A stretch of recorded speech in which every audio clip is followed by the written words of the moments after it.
Объявляю региональный этап 6-го всероссийского конкурса профессионального мастерства «Лучший водитель такси в России в Республике Ингушетия» открытым.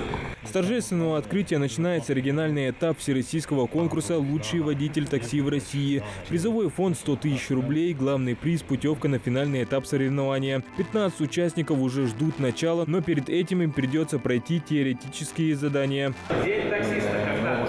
Проверяются знания правил дорожного движения, географических особенностей региона и основных достопримечательностей республики. По мнению организаторов, водители такси должны быть готовы провести для своих клиентов интересную экскурсию по местным историческим объектам. Но все же главное таксистов – это умение главное и комфортно довозить клиентов до места назначения. Участники уверены, что пройдут все проверки и успешно справятся с заданиями.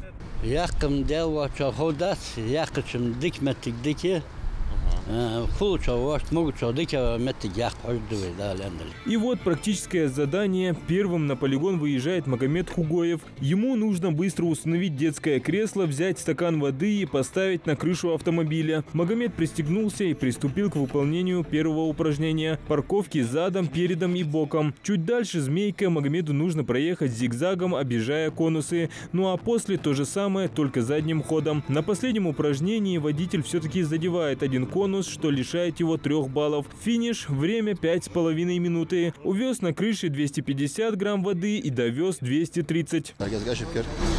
Конус битирасич задним ходом. Да. Ну, уже если расслабиться, всех волор просто. Это уже 6-й конкурс, в котором выявляют лучшего водителя такси. В этом году в нем принимает участие 50 регионов России. Ингушетия присоединилась к соревнованиям в 2022. Они нацелены на увеличение качества услуг, оказанных перевозчиками, повышение безопасности на дорогах и популяризацию профессии водителей такси. Конкурс в регионе проводится при поддержке Министерства промышленности и цифрового развития республики совместно с сотрудниками МВД. Они и будут определять победителей. Суммарно сегодня баллы будут подсведены, то есть это будут баллы за теорию, баллы за практику. Все это потом баллы подсчитаются, и в зависимости от того, кто наберет баллов больше, кто затратит меньшее количество времени, то есть делает все качественно, плавно, быстро, тот и займет призовые места. Сегодня первое место получает 50 тысяч рублей, второе 30, третье 20. Победителем регионального конкурса стал Амир Нагоев. Он представит Ингушетию на заключительном этапе всероссийского соревнования,